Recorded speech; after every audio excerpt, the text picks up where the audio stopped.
যুক্তরাষ্ট্র ও ইরানের মধ্যে যুদ্ধবিরতি ঘোষণার পরও গুরুত্বপূর্ণ হরমুজ প্রণালী দিয়ে খুব সীমিত সংখ্যক জাহাজ চলাচল করছে।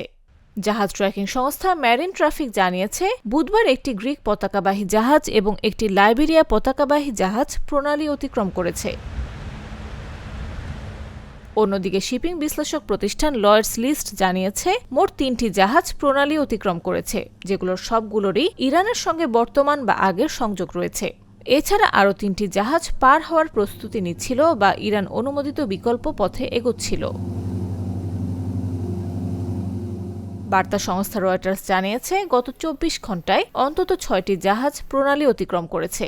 তবে আইআরজিসি দাবি করেছে, লেবাননে হামলার পর জাহাজ চলাচল আবারও বন্ধ হয়ে গেছে, যা তারা যুদ্ধবিরতি লঙ্ঘন হিসেবে উল্লেখ করেছে।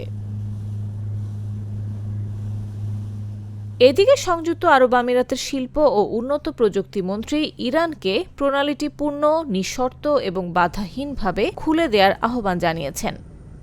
তিনি সতর্ক করে বলেন, জ্বালানি নিরাপত্তা এবং বৈশ্বিক অর্থনৈতিক স্থিতিশীলতা এর ওপর নির্ভর করছে।